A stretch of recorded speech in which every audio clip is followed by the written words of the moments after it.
শুভ দুপুর বন্ধুরা, তোমাদের সবাইকে। তো আজকে বৃষ্টির দিনে খিচুড়ির বদলে নিয়ে বসেছি গরম গরম সিদ্ধ ভাত। ইচ্ছে ছিল আজকে খিচুড়ি খাবো, তো ছেলে খিচুড়ি পছন্দ করে না বলতে খেতেই চায় না। মানে সমস্ত রেডি করেছি তবু করতে না করলো, বললো সিদ্ধ ভাত করো তাও ভালো। আর বর তো দোকানে চলে গেছে, এবার কি করব, ওই জন্য খিচুড়ি আর করলাম না। তবে ইচ্ছা আছে রাত্রে করার। তো যাই হোক, এই দেখো সিদ্ধর মধ্যে দিয়েছি আলু সিদ্ধ, ঢ্যাঁড়স সেদ্ধ, টমেটো সেদ্ধ, আর হচ্ছে ঢ্যাঁড়স সেদ্ধ, পেঁপে সেদ্ধ। পেঁপেটা কোথায়? এই দেখো পেঁপে। তো এই যে পেঁপে সেদ্ধ, আর এইটা হচ্ছে কাঁচা লঙ্কা সিদ্ধ, সাথে কাঁচা লঙ্কাও নিয়ে বসেছি। আর এই হলো জলও নিয়ে বসলাম। আর এই যে হচ্ছে নুন। তো এই আজকে তো আমাদের নিরামিষ, তাই সমস্ত কিছুই নিরামিষই জিনিস।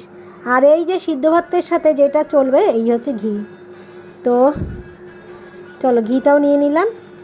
কার কার এই সিদ্ধ ভাতটা পছন্দ জানিও, আমার কিন্তু ভীষণ পছন্দের খাবার এটা। অনেক দিন পরে খাচ্ছি, তো ছেলে বললো সিদ্ধ ভাত করো, তো আমারও মনে ভালো লাগলো যে অন্তত সিদ্ধ ভাতের কথা বলেছে।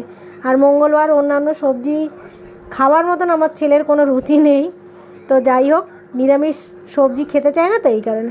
তো চলো, দারুণ খাবার নিয়ে বসেছি। ঘি ভাত, গরম গরম ঘি, আলু সিদ্ধ, পেঁপে সেদ্ধ, টমেটো সেদ্ধ আর ঢেঁড়স সেদ্ধ ভাত। তো চলো, এই হচ্ছে আজকের দুপুরের খাবার আমাদের।